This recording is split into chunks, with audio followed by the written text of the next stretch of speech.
அனைத்து நண்பர்களுக்கும் வணக்கம். இந்த வீடியோ பதிவில் மொத்தமாக ஒரு 50 கேள்விகள் எடுத்துகிட்டு வந்திருக்கேன். வினாக்கள் 8வது புதிய தமிழ் புத்தகத்தில் இருந்தும் 10வது சோசியல் சயின்ஸ் புத்தகத்தில் லெசன் 8வது அதாவது காந்தி காலகட்டம்னு கொடுத்துருப்பாங்கல்ல, அதிலிருந்து எடுத்துகிட்டு வந்திருக்கேன். மொத்தமாக 50 வினாக்கள் இருக்குது. அதுக்கான எக்ஸ்ப்ளனேஷன், ஒரு சில கீ ஆன்சர்ஸ் அப்படி நார்மலாக நம்ம எப்பவும் பார்க்குற மாதிரி பார்த்துடலாம். இதில் இருக்கக்கூடிய அந்த 50 வினாக்களுக்கான ஆன்லைன் டெஸ்ட்டு கீழே டிஸ்கிரிப்ஷனில் நான் லிங்க் கொடுத்துட்றேன். டெலகிராம் சேனலில் லிங்க் கொடுத்துட்றேன். நீங்கள் போய் அட்டன் பண்ணி பார்த்துக்கோங்க. ஓகேவா? சரி, ஓகே. நீங்கள் முதல்ல டெஸ்ட் எழுதிட்டு அப்புறம் வீடியோ பார்த்தீங்கன்னா நல்லது. இல்லை நீங்கள் டேரெக்டாக வீடியோ மட்டும் பார்த்துக்கிறீங்கனாலும் பார்த்துக்கோங்க, ஒன்றும் பிரச்சனை இல்லை. சரி, ஓகேவா? வாங்க வீடியோக்குள்ளே போயிடலாம். தொல்லை என்பதன் இலக்கண குறிப்பு அப்படின்னு சொல்லி கேட்டிருக்காங்க. இப்போ தொல்லை அப்படின்னா துன்பம் அப்படின்ற பொருள் இருக்குது, பழமை அப்படின்ற பொருள் இருக்குது. ஓகேவா?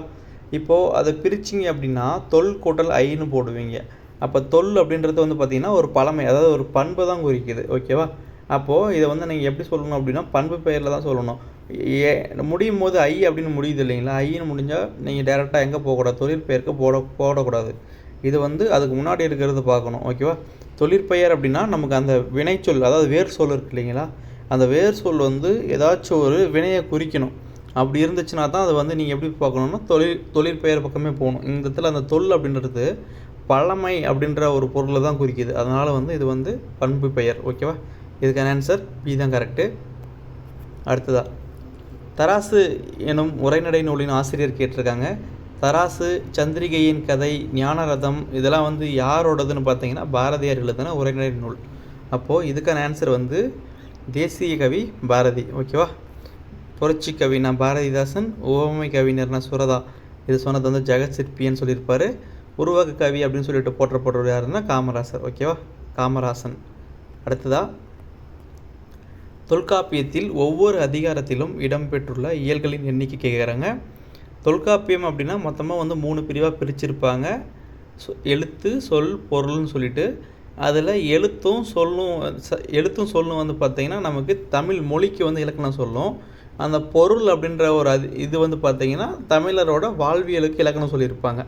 இதை ரிப்பீட்டடாக கேட்டிருப்பாங்க. அந்த 3வதாக சொன்னது. ஓகேவா? அந்த பொருள் அதிகாரம் எதை பற்றி பேசுது அப்படின்னு சொல்லி கேட்டிருப்பாங்க. இதில் பார்த்திங்கன்னா ஒவ்வொரு அதிகாரத்திலும் இடம்பெற்றுள்ள இயல்களின் எண்ணிக்கை கேட்குறாங்க. இப்போது 3 பிரிவாக சொல்லியிருக்காங்களா? அந்த 3 பிரிவில் ஒன்றுலையும் எவ்வளோ இயல்கள் இருக்குது அப்படின்னா 9 இயல்கள் இருக்குது. மொத்தமாக கேட்டாங்கன்னா 27 இயல்கள். ஆனால் இங்கே கேட்டிருக்கிறது ஒவ்வொரு இயலும் எவ்வளோ இருக்குன்னு கேட்டிருக்காங்க. அப்போது ஒவ்வொரு அதிகாரத்திலும் எவ்வளோ இயல்னு சொல்லி கேட்டிருக்காங்க. அப்போ இதுக்கான ஆன்சர் 9 தான் கரெக்ட். ஓகேவா?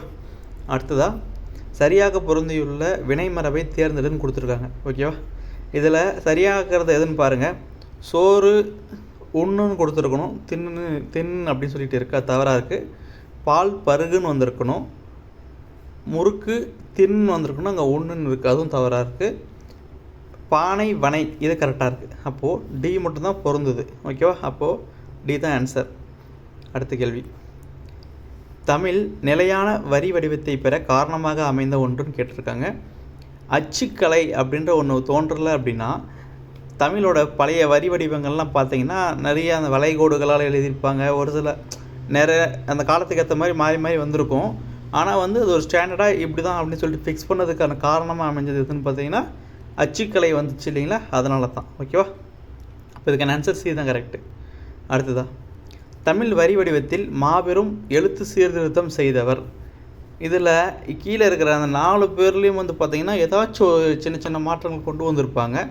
ஆனால் அதிகமாக எழுத்து சீர்திருத்தம் செஞ்சது யாருன்னு பார்த்தீங்கன்னா வீரமாமுனிவர் தான். ஓகேவா? இதுக்கான ஆன்சர் டி தான் கரெக்டு. இப்போது பெரியார் எடுத்துக்கிட்டிங்க அப்படின்னா அவரும் எழுத்து சீர்திருத்தம் பண்ணியிருக்காரு. ஓகேவா? அதுக்கப்புறமா பெரியாரை போல எழுத்து சீர்திருத்தம் மேற்கொண்டவர்னு சொல்லிட்டு தனியாக ஒரு கொஷினே கேட்டிருக்காங்க. அதுக்கான ஆன்சர் அயோத்திதாசர் வருவார். அண்ணா எடுத்துக்கிட்டிங்கனாக்க இந்த ஸ்ரீ அப்படின்றத திரு அப்படின்னு மாற்றிருப்பார் இல்லைங்களா? அந்த மாதிரி இதெல்லாம் மாற்றினது அண்ணா தான் மாற்றிருப்பார். கிட்டத்தட்ட பார்த்திங்கன்னா எல்லாமே ஏதோ ஒரு பங்களிப்பு கொடுத்துருக்காங்க. இதில் பார்த்திங்கன்னா மாபெரும் எழுத்து சீர்திருத்தம் அப்படின்னு ஒரு வார்த்தை வந்துச்சு அப்படின்னா வீரமாமுனிவர் தான் சொல்லணும். ஓகேவா? அடுத்த கேள்வி, பெரியார் சீர்திருத்தம் செய்த தமிழ் எழுத்துக்களின் எண்ணிக்கை. இது பார்த்திங்கன்னா புத்தகத்தில் ஒரு பாக்ஸ் கண்டென்ட்டாக கொடுத்துருப்பாங்க. ஒரு பாக்ஸ் போட்டு என்னென்ன எழுத்துக்கு என்னென்ன மாற்றிருக்காரு அப்படின்னு சொல்லி கொடுத்துருப்பாங்க. அந்த லெட்டரோட அந்த வடிவம் எப்படி மாறி இருக்குது அப்படின்னு சொல்லி கொடுத்துருப்பாங்க.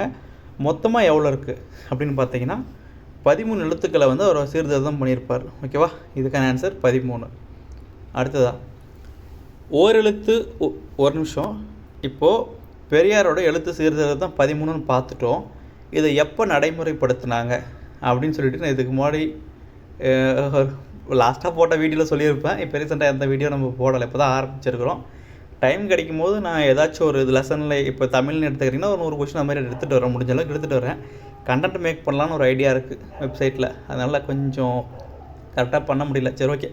இப்போது உங்களுக்கான கேள்வி என்னென்னா, இப்போ பெரியாரோட எழுத்து சீர்திருத்தத்தை நடைமுறைப்படுத்தின அந்த முதலமைச்சரோட பேர் என்னன்னு சொல்லிட்டு கமெண்டில் பண்ணுங்கள். ஓகேவா, அடுத்ததாக பார்க்கலாம். ஓரெழுத்து ஒரு மொழிகளில் இடம்பெற்றுள்ள குறில் எழுத்துக்களின் எண்ணிக்கை அப்படின்னு சொல்லி கேட்டிருக்காங்க. இப்போ ஓரெழுத்து ஒரு மொழி அப்படின்னு சொன்னால், இப்போது வந்து பார்த்திங்கன்னா நமக்கு நன்னூலில் வந்து 42ன்னு சொல்லியிருப்பாங்க. ஆனால் தொல்காப்பியர் என்ன சொல்லியிருப்பாருன்னா நெட்டெழுத்து 7 ஓரெழுத்து ஒரு மொழின்னு சொல்லி வச்சுருப்பார். ஆனால் அது எதுன்னு சொல்லியிருக்க மாட்டார். இப்போது இதில் வந்து பார்த்திங்கன்னா அந்த நன்னூல் சொல்லக்கூடிய அந்த ஓரெழுத்து ஒரு மொழியில் இருக்கக்கூடிய குறில் எழுத்துக்கள் அப்படின்னு பார்த்தீங்கன்னா நோ, து. ஓகேவா, குறில் வரக்கூடிய நோவும் தூவும். அப்போது 2 தான் இருக்குது. அப்போ 2 தான் அதுக்கான ஆன்சர். அடுத்ததாக உயிரெழுத்துக்கள் தோன்றும் இடம்னு சொல்லி கேட்டிருக்காங்க. உயிரெழுத்துக்கள் இப்போ பார்த்தீங்கன்னா ஒரு எழுத்துக்களும் ஒரு இடத்துலேருந்து பிறக்குது. மார்புன்னு எடுத்துக்கிட்டிங்கன்னா வல்லின எழுத்துக்கள்லாம் அங்கே வரும். கழுத்துலன்னு எடுத்துக்கிட்டிங்கன்னா இடையின எழுத்தும் உயிர் எழுத்துக்களும் வந்து கழுத்துலேருந்து தான் பிறக்கும். அப்போ இங்கே கேட்டிருக்கிறது உயிரெழுத்து. அப்போ இதுக்கான ஆன்சர் வந்து கழுத்து தான். ஓகேவா, தலைன்னு எடுத்துக்கிட்டிங்கனாக்கா அதுக்கு வந்துட்டு ஆயுத எழுத்து. மூக்குன்னு எடுத்துக்கிட்டிங்கன்னா அதுக்கு வந்து மெல்லின எழுத்து. ஓகேவா, அடுத்ததாக பறவைகளின் ஒளி மரபுகளில் சரியாக பொருந்தியுள்ள ஒன்று அப்படின்னு சொல்லி கேட்டிருக்காங்க. இதில் கோழி கூவும்னு இருக்குது, ஆந்தை அகவும்னு கொடுத்துருக்காங்க, சேவல் கரையும்னு சொல்லி கொடுத்துருக்காங்க, கூகை குளரும்னு சொல்லி கொடுத்துருக்காங்க. இதில் டி தான் சரியாக பொருந்திருக்கு. இப்போது கோழி அப்படின்னா கொக்கரிக்கும், ஆந்தைனா அலரும், சேவல் வந்து கூவும்னு வந்திருக்கணும். ஓகேவா, இதுக்கு வந்து டி தான் சரியாக இருக்குது. அடுத்த கேள்வி, தமிழக பழங்குடிகள் எனும் நூலை எழுதியவர்னு கேட்டிருக்காங்க. இதுக்கான ஆன்சர் வந்து பக்தவச்சல பாரதி. ஓகேவா, பி தான் சரியான ஆன்சர். அடுத்த கேள்வி, வினைமுற்று அல்லாத சொல்லை தேர்ந்தெடுன்னு கொடுத்துருக்காங்க. ஒரு வினை சொல் வந்துட்டு முற்று பெறுது அப்படின்னு அந்த இதில் வந்து பார்த்தீங்க அப்படின்னா, இப்போது எழுதினான், ஓடினான், பாடினான், இதுக்கு வந்து பார்த்திங்கன்னா விகுதி இருக்குங்க. விகுதி இருந்துச்சுன்னா அது வந்து முற்று பெற்றுச்சு அப்படின்னு சொல்லி அர்த்தம். ஓகேவா, இப்போ ஓடு அப்படின்னு சொல்லி கொடுத்தா அது வந்து என்னென்னா வேர் சொல்லாக இருக்கும். அது வந்து எப்படின்னா அதுக்கு வந்து விகுதி கிடையாது. ஓகேவா, அதுக்கு மேலே அதை வந்து சிம்பிளாக வந்து பிரிக்க முடியாது. அதுவே இப்போ பார்த்தீங்கன்னா எழுதினான், ஓடினான், பாடினான் அப்படின்றதெல்லாம் நீங்கள் தனித்தனியாக பிரிக்க முடியும். அந்த மாதிரி இருந்துச்சுன்னா அது வந்து விகுதி பெற்று வரணும், பிரிக்கிற மாதிரி இருக்கணும். அப்படி இருந்துச்சுன்னா அது வந்து நம்ம வினைமுற்றுன்னு சொல்லலாம். ஓகேவா, இப்போது இயற்று அப்படின்றது வந்து பார்த்திங்கன்னா இது வந்து பார்த்திங்கன்னா ஒரு வேர் சொல். ஓகேவா, இப்போது இயற்றினான் அப்படின்றத நீங்கள் வேர் சொல்லணும் அப்படின்னா இயற்றுன்னு தான் சொல்லணும். ஓகேவா, அப்போது இங்கே இருக்கிறது எது பொருந்தலை அப்படின்னா இயற்று அப்படின்றது தான் பொருந்தலை. டி தான் சரியான ஆன்சர். அடுத்த கேள்வி, கூற்றுகளை சரிபார்க்குன்னு சொல்லி கொடுத்துருக்காங்க. வியங்கோல் வினைமுற்று விகுதி பெறாமல் இடம்பெறும்னு சொல்லி கொடுத்துருக்காங்க. அடுத்ததாக ஒருமை பன்மை வேறுபாடு உண்டு அப்படின்னு சொல்லி கொடுத்துருக்காங்க. வியங்கோல் வினைமுற்று விகுதினா நார்மலாக என்ன சொல்லுவீங்கன்னா வாழ்க, வெல்க, ஒளிக இந்த மாதிரி சொல்லிட்டு வருவீங்களா. இப்போ சொல்லும் போது இங்கே என்ன சொல்லியிருக்காங்க, முதல் கூற்று விகுதி பெறாமல் இடம்பெறும் சொல்லியிருக்காங்க. விகுதி பெறாமல் அப்படின்னா வால் அப்படின்னு தான் வந்திருக்கணும், இல்லைனா ஒளி அப்படின்னு தான் வந்திருக்கணும். அப்படி அதாவது வேர் சொல் மட்டும் தான் வரணும், அதான் வந்து விகுதி பெறாமல் வருது. ஆனால் வாழ்க அந்த கா விகுதி வருது. அப்போது இதுக்கு வந்து விகுதி பெறும். ஓகேவா, ஆனால் அங்கே பெறாமல் இருக்குது. அப்போ கூற்று 1 தவறு. அடுத்ததாக ஒருமைப்பன்மை வேறுபாடு உண்டு அப்படின்னு சொல்லியிருக்காங்க. ஒருமைப்பன்மை வேறுபாடு இதில் கிடையாது, ஏவல் வினைமுற்றில் தான் இருக்குது. ஓகேவா, அப்போ இதுவும் தவறாக இருக்குது. அப்போ வந்து கூற்று 2மே தவறு. ஓகேவா, சி தான் சரியான ஆன்சர். அடுத்த கேள்வி, சரியாக பொருந்தியுள்ள ஒன்றை தேர்ந்தெடுன்னு கொடுத்துருக்காங்க. இதில் எழுதுகிறான் எதிர்காலம் சொல்லி போயிட்டுருக்காங்க, நடந்தான்னா நிகழ்காலம், பாடுவான்னா எதிர்காலம் சொல்லி கொடுத்துருக்காங்க, ஓடுகின்றேன் அப்படின்னா இறந்த காலம் கொடுத்துருக்காங்க. இப்போ ஒன்று கொஞ்சம் டெப்த்தாக பார்த்தீங்கன்னா தான் அதை சொல்ல முடியும். ஓகேவா, இப்போ எழுதுகிறான் அப்படின்னா இப்போ போயிட்டுருக்கு. ஓகேவா, இப்போ கரண்ட்டில் அவன் செஞ்சிட்ருக்கான், எழுதிட்டுருக்கான் அப்படின்னா அதை வந்து எதில் சொல்லியிருக்கணும் அப்படின்னா இப்போது நிகழ்காலம் நிகழ்காலத்தில் சொல்லியிருக்கணும், ஆனால் எதிர்காலம்னு இருக்குது, அது தவறாக இருக்குது. நடந்தான் அப்படின்னா இதுக்கு முன்னாடி எப்போயோ நடந்திருக்கான். ஓகேவா? இப்போ நடக்கின்றான் அப்படின்னா இப்போது கரண்ட்டில் சொல்லலாம். நடப்பான் அப்படின்னா எதிர்காலத்துக்கு சொல்லலாம். ஆனால் இங்கே என்ன சொன்னோன்னா நடந்தான்னு சொல்லியிருக்காங்க. அப்போ வந்து இது ஏற்கனவே முடிஞ்சிச்சுன்னா இறந்த காலம் வந்திருக்கணும். இங்கே நிகழ்காலம்னு இருக்குது, இதுவும் தவறாக இருக்குது. பாடுவான் அப்படின்னு சொல்லியிருக்காங்க, இனிமேல் அவன் பாடுவான் அப்படின்ற மாதிரி தான் வரும். ஓகேவா? இது எதிர்காலம், இது கரெக்டாக இருக்குது. ஓகேவா? சீதா சரின்னு ஆன்சர் இதுக்கு. ஓடுகின்றேன் அப்படின்னா அது வந்து நிகழ்காலத்தில் வந்திருக்கணும், இறந்த காலம்னு இருக்குது, தவறாக இருக்குது. அடுத்ததாக புகழினாலும் பழியினாலும் அறியப்படும் ஒன்றுன்னு சொல்லி கேட்டிருக்காங்க. இதுக்கான ஆன்சர் வந்து பார்த்திங்கன்னா ஒரு சான்றோரோட நடுவு நிலைமையை வந்து அவரோட புகழை வச்சும் அவர் மேலே இருக்கிற பழி சொல்ல வச்சு நம்ம சொல்ல முடியும். ஓகேவா? இப்போது நீங்கள் ஒருத்தருக்கு ஆதரவாக பேசுகிறீங்க அப்படின்னா அவங்க உங்களை புகழ்வாங்க. ஒருத்தருக்கு நீங்கள் ஆதரவாக பேசலை அப்படின்னா அவங்க உங்களை என்ன சொல்லுவாங்க, நார்மலாக எப்பயும் சொல்கிற மாதிரி ஏதாச்சும் ஒன்று சொல்லிகிட்டே இருப்பாங்க. அப்போது ஒருத்தரோட நடுநிலைமை அவர் வந்து கரெக்டாக இருக்கார் அப்படின்னா எதை வச்சு சொல்லுவாங்க அப்படின்னா அவரோட புகழ், அவரோட பழி, இது ரெண்டையும் வச்சு தான் சொல்ல முடியும். ஓகேவா? இதுக்கான ஆன்சர் வந்துட்டு டி தான் சரியான ஆன்சர். அடுத்த கேள்வி, கல்லாதவரை வள்ளுவர் எதனோடு ஒப்பிடுகிறார் அப்படின்னு சொல்லி கேட்டிருக்காங்க. இதுக்கான ஆன்சரை வந்து கலர் நிலம். ஓகேவா? இதில் சி தான் சரியான ஆன்சர். அடுத்ததாக பொருந்தாதது எதுன்னு கேட்டிருக்காங்க. இங்கே கீழே கொடுத்துருக்கிறது எல்லாமே வந்து பார்த்திங்கன்னா திருக்குறளோட அந்த இயல்களோட பேர். ஓகேவா? இப்போ இதில் எது பொருந்தலை அப்படின்னா இல்லறவியல், துறவரவியல், பாயிரவியல், இது எல்லாத்தையுமே அப்படியே கொஞ்சம் டெப்த்தாக பார்த்தீங்க அப்படின்னா இதில் ஊழியல் அப்படின்னு சொல்லிட்டு ஒன்று வந்திருக்கணும். அந்த ஊழியல் வந்துச்சு அப்படின்னா இது வந்து பார்த்திங்கன்னா எல்லாமே வந்துட்டு அறம் அப்படின்ற ஒரு அந்த பிரிவுக்கு கீழே வரக்கூடிய இயல்களாக வந்திருக்கும். ஆனால் இங்கே ஒளிபியல்னு சொல்லி கொடுத்துருக்காங்க. அரசியல், அங்கவியல், ஒளிபியல்னு படிச்சிருப்பீங்க. இது மூணும் வந்து எதுக்கு வரும்னா பொருள் அதிகாரத்துக்கு தான் வரும். ஓகேவா? சரி, அந்த பொருள் அப்படின்ற பிரிவுக்கு தான் வரும். ஓகே, அப்போது இதில் எது பொருந்தலை அப்படின்னா டி தான் பொருந்தலை. மற்ற மூணுமே வந்துட்டு அறம் அப்படின்ற பிரிவில் பிரிச்சிருக்கிற இயல்களாக வந்திருக்கும். ஓகேவா? அடுத்ததாக நோயின் தன்மையை 3ஆக வகைப்படுத்தியுள்ள நூல்னு கேட்டிருக்காங்க.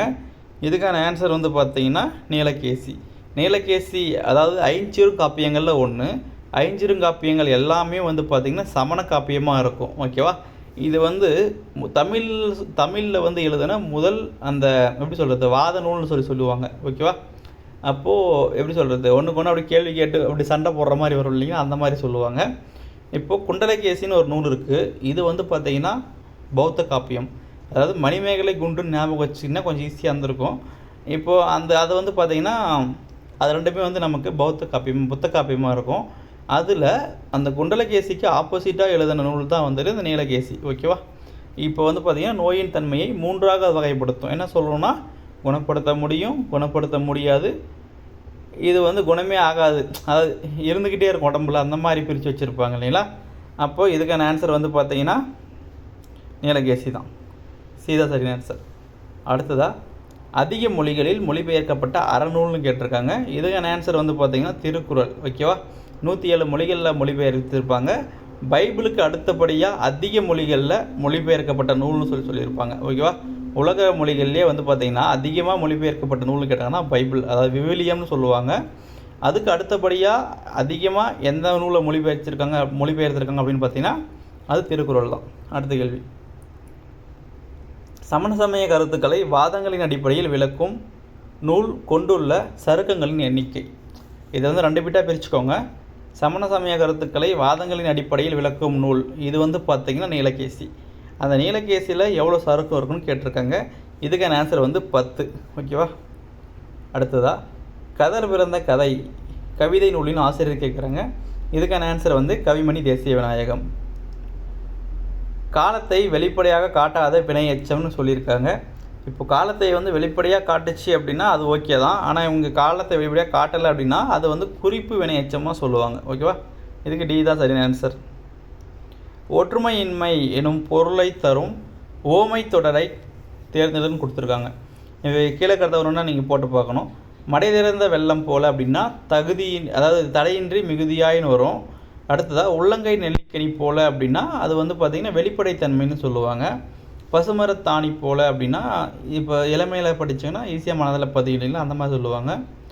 நெல்லிக்காய் மூட்டையை கொட்டினார் போல எப்படி சொன்னாங்க அப்படின்னா இதுதான் வந்து ஒற்றுமையின்மை. அப்போ டி தான் சரியான ஆன்சர். அடுத்ததாக, மனிதனுக்கு அழகையும் உயர்வையும் தரக்கூடிய உண்மையான அணிகலன் கல்வி என கூறியவர்னு கேட்டிருக்காங்க.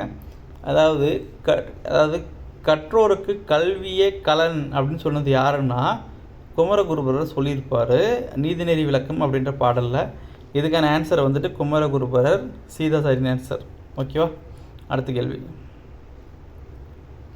இயற்கை ஓவியம் என போற்றப்படுவதுன்னு கேட்டிருக்காங்க. இயற்கை ஓவியம் அப்படின்னா அது வந்து 10 பாட்டு. பெரிய புராணம்னா இயற்கை அன்புன்னு சொல்லுவாங்க. சீவக சிந்தாமணினா இயற்கை தவம்னு சொல்லுவாங்க. திருக்குறள்னால் இயற்கை வாழ்வில்லம்னு சொல்லுவாங்க. இன்னும் ஒரு சில நூல்கள்லாம் இருக்குது, அதை நீங்கள் புத்தகத்திலே பார்த்துருப்பீங்க. ஓகேவா? அடுத்த கேள்வி பார்க்கலாம். பதிகம் என்பது டேஷ் பாடல்களை கொண்டதுன்னு கொடுத்துருக்காங்க. அதாவது பதிகம் அப்படின்னா 10 பாடல்கள். அதாவது பழைய புத்தகத்தில் ஒரு மாதிரி இருக்குது, இங்கே ஒரு மாதிரி இருக்குது. ஆனால் நம்ம இதையே எடுத்துக்கலாம். ஓகேவா? 10 பாடல்கள் இதுக்கான ஆன்சர். அடுத்த கேள்வி, எட்டுத்தொகையில் துள்ளல் ஓசை உடைய பாடல்கள் இடம்பெற்றுள்ள நூல் எதுன்னு கேட்டிருக்காங்க. துள்ளல் ஓசை இது வந்து எந்த பாவகைக்கு வரும் அப்படின்னா கலிப்பாவுக்கு தான் துள்ளல் ஓசை வரும். அப்போது துள்ளல் ஓசையுடைய பாடல்கள் அப்படின்னு கேட்டாங்கன்னா கலித்தொகை. ஓகேவா? இதுக்கான ஆன்சர் நமக்கு கலித்தொகை தான் கரெக்டு. தமிழகத்தின் மாநில மரம்னு கேட்டிருக்காங்க. இது வந்து பனை. இது எல்லாருக்குமே தெரிஞ்சிருக்கும். இசைக்கருவிகளை இசைத்து பாடல் பாடுவோர்னு சொல்லியிருக்காங்க. இதுக்கான ஆன்சர் வந்து பாணர். ஓகேவா? அடுத்ததாக, ஒன்றோடு ஒன்று மோதி இசைக்கப்படும் கருவிகள் அப்படின்னா கஞ்சக்கருவிகள். அடுத்தது, மூவேந்தர்களில் யாருடைய ஆட்சி பகுதி குடநாடு என அழைக்கப்படுகிறது அப்படின்னா சேரர்களோட ஆட்சி பகுதியை குடநாடுன்னு சொல்லியிருப்பாங்க. அப்போ இதுக்கான ஆன்சர் சேரர் தான் கரெக்டு. பொருந்தாத துறைமுக நகரை தேர்ந்தெடுன்னு கொடுத்துருக்காங்க. முசிறி, தொண்டி, காந்தலூர், காயல்னு கொடுத்துருக்காங்க. இதில் காயல் மட்டும்தான் வந்து பொருந்தாது. ஏன்னா அது வந்து பாண்டியர்களோட 2வது துறைமுக நகரம். கொற்கை வந்து முதன்மை துறை நகரமாக இருக்கும் அவங்களுக்கு, பாண்டியர்களுக்கு.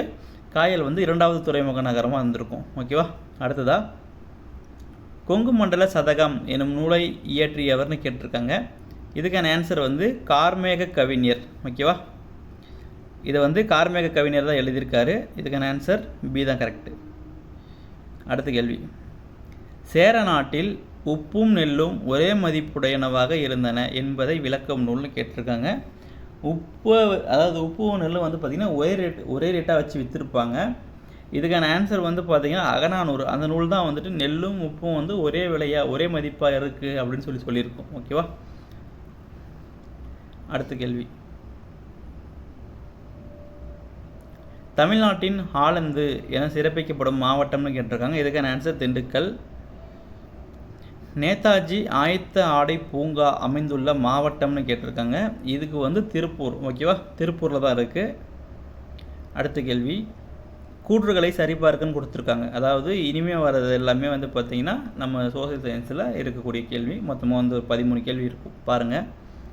தீன் காதியா என்பது 20ல் 3 பங்கு அவுரி செடி பயிரிட வேண்டும். அடுத்ததாக, 2வதாக வந்து பார்த்திங்கன்னா இது சம்பரான் சத்தியாகிரகம் போராட்டத்துடன் தொடர்புடையதுன்னு கொடுத்துருக்காங்க.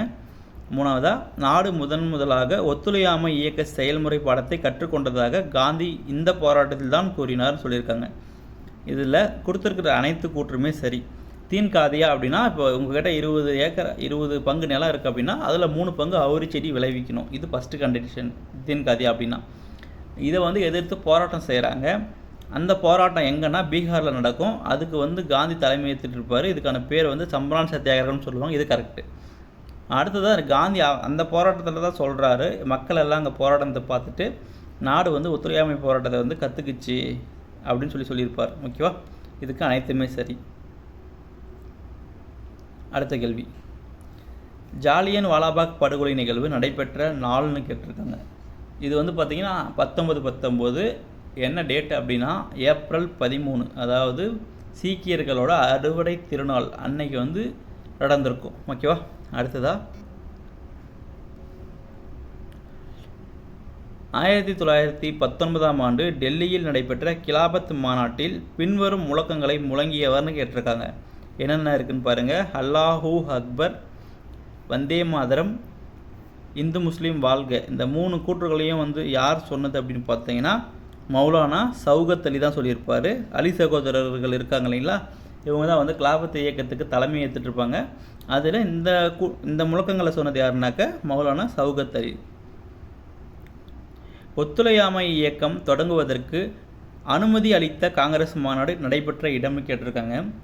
அதாவது 1920 ஆகஸ்ட் 1 இந்த டேட்லேயே வந்து ஒத்துழையாமை இயக்கத்தை வந்து ஆரம்பிச்சிருப்பாங்க. அதுக்கு வந்து அனுமதி அளிக்கிறதுக்காக ஒரு சிறப்பு கூட்டம் வந்து ஏற்பாடு பண்ணியிருப்பாங்க. அது வந்து கல்கத்தாவில் நடந்திருக்கும். ஓகேவா, அந்த மாநாடு தான் வந்துட்டு ஒத்துழையாமை இயக்கத்துக்கு அனுமதி கொடுத்துருக்கோம். அதை வந்து தீர்மானமாக வந்து நிறைவேற்றிருப்பாங்க. அது வந்து நாக்பூரில் நடந்திருக்கும். சேலம் விஜயராகவாச்சாரி வந்து தலைமை ஏற்றிருப்பார். ஓகேவா, அப்போ ஆரம்பத்திலேயே ஒரு சிறப்பு கூட்டம் போட்டு முதலே வந்து அனுமதி கொடுத்துருவாங்க. அதுக்கப்புறமா அதை தீர்மானம் போட்டு நிறைவேற்றிருக்கோங்க. ஓகேவா, அப்போ இதுக்கான ஆன்சர் வந்துட்டு கல்கத்தா தான் கரெக்டு.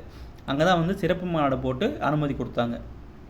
அடுத்த கேள்வி, சுயராஜ்ய கட்சியை தோற்றுவிக்க காரணமானவருள் ஒருவரான சிஆர் தாஸ் மரணமடைந்த ஆண்டுன்னு கேட்டிருக்காங்க.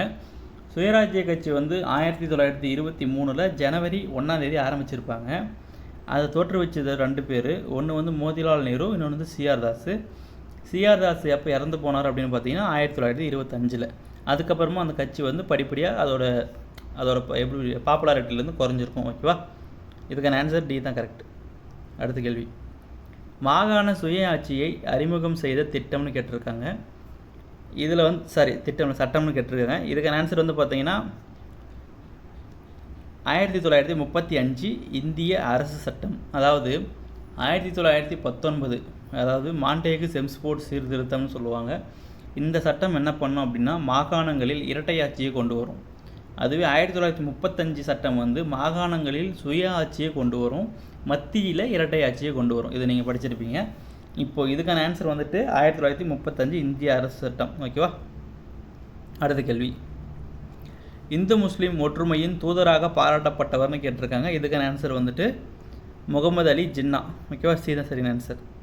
அடுத்ததாக, ஆங்கிலேயர்கள் எந்த ஆண்டு முதலாக வனச்சட்டத்தை நிறைவேற்றினார் கேட்டிருக்காங்க. இதுக்கான ஆன்சர் வந்து பார்த்தீங்கன்னா 1865. அடுத்த கேள்வி, பின்வரும் நிகழ்வுகளை கால வரிசைப்படுத்துகன்னு கொடுத்துருக்காங்க. உப்பு சத்தியாகிரகம், காந்தி இர்வின் ஒப்பந்தம், வகுப்புவாத அறிக்கை, 2வது வட்டமேசை மாநாடுன்னு சொல்லியிருக்காங்க. இதில் உப்பு சத்தியாகிரகம் 1930 நடக்கும். காந்தி இர்வின் ஒப்பந்தம் வந்து 1931 மார்ச் 5 நடக்கும். 2வது வட்டமேசை மாநாடுன்றது அதே வந்து 1931 செப்டம்பர் மாதம் சம்திங்கில் நடக்கும். வகுப்புவாத அறிக்கைன்றது 1932 போகும். இப்போ நீங்கள் ஆப்ஷன் ஆர்டர் பண்ணி பார்த்தீங்கன்னா 1, 2, 4, 3ன்னு வரணும். ஓகேவா, அப்போது ஆன்சர் சி தான் சரியாக பொருந்தது. சி தான் அதுக்கான ஆன்சர். அடுத்த கேள்வி,